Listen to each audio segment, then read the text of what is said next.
Assalamualaikum warahmatullahi wabarakatuh. Pagi Jumaat, saya nak kongsi sikit saya punya pendapat tentang trend sejak ada zaman sosial media ni, tentang trend untuk berkongsi masalah tekanan. Terutamanya bagi saya, lelaki lah. Tak tahulah sebab bagi saya, dulu kan, zaman-zaman dulu saya tengok kan, arwah ayah saya, karakter lelaki dulu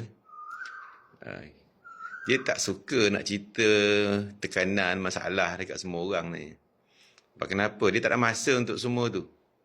Tak ada masa untuk merengek-rengek, nak cerita ke semua orang susah. Sebab dia fokus kepada figure out what the best thing to do, how to overcome all those cabaran lah. Tak ada masa. Bukan nak kata nak deny tak ada rasa apa. Tapi betul lah. Tak apa nak cerita kat semua orang masalah kita kan. Stres kan ni lah. Cerita panjang-panjang dekat Facebook, dekat TikTok, dekat social media lah. Susahnya seorang suami, susahnya seorang ayah, silent, berkorban in silent, everything. Bagi saya perlu ke? Bagi saya masalah hidup ni. Dulu kan hal-hal rumah tangga ada satu. Kalau hal-hal rumah tangga, suami isteri je tahu. Kita je tahu hal rumah tangga kita. Kita tahu masalah isteri kita, kita tahu masalah suami kita. Kita tahu masalah kita. Sekarang trend dia lain macam pula. Segala hal rumah tangga, hal suami, tak puas hati dengan suami share dekat social media. Tak puas hati dengan isteri social media. Nak tunjuk masing-masing lah terpaling berkorban, terpaling susah, terpaling tertekan. Bagi saya, sebagai lelaki kan, I don't have the word lah untuk explain. Cakapkan kasar sangat. Sebab, masalah kita ni, semua orang ada masalah. Semua orang ada masalah rumah tangga. Semua orang ada masalah kewangan. Segala masalah ada. So, kalau kita cerita masalah kita, apa yang kita expect? Apa yang kita harapkan? Apa yang kita harapkan? Apa yang kita nak sebenarnya? So-called sekadar meluahkan for what? Kadang-kadang tu buka aib sendiri. Buka aib suami, buka aib keluarga, buka aib rumah tangga. Yang selama ni orang tak tahu pun. Itu tunjuk karakter kita lah. Sebab bila kita ada masalah ni bagi saya, the best thing to do, mengadu pada Allah. Tapi kalau kita ni memang biasa jauh pada Allah, memanglah kita akan buat macam tu. Kan? Rugilah. Kita, bagi saya lah, kita orang Islam ni kan, banyak Allah bagi cara untuk kita tenangkan hati kita. Kan? Tak boleh kawal nafsu puasa. Okay.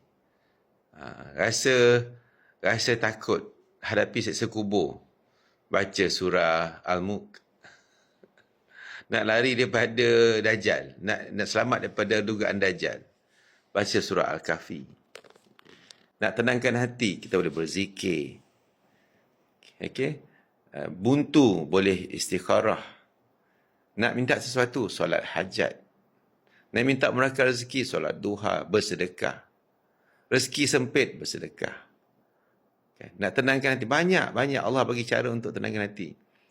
Paling mudah, zikrullah, zikir pada Allah.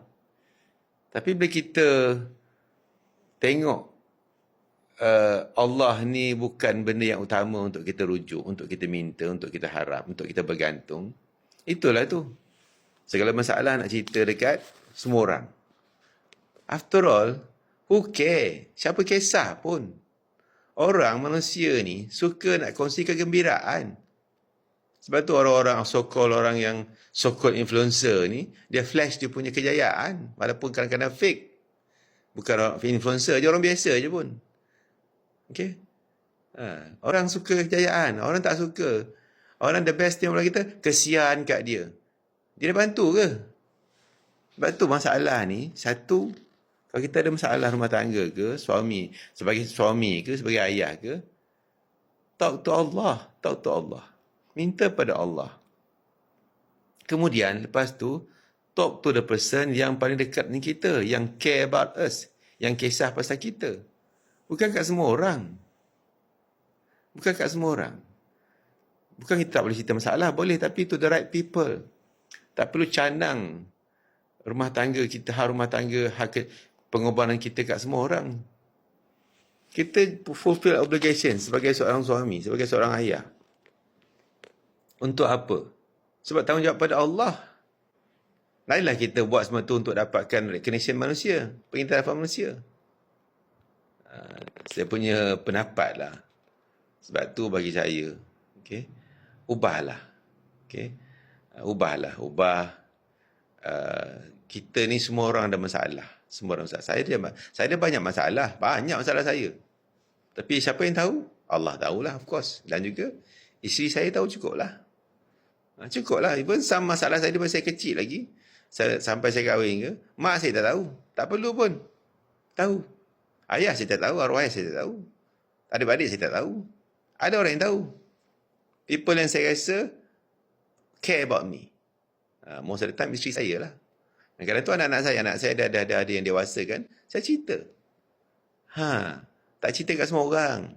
Susah ni, lembik lah. Bapak-bapak sekarang ni, lelaki sekarang ni lembik.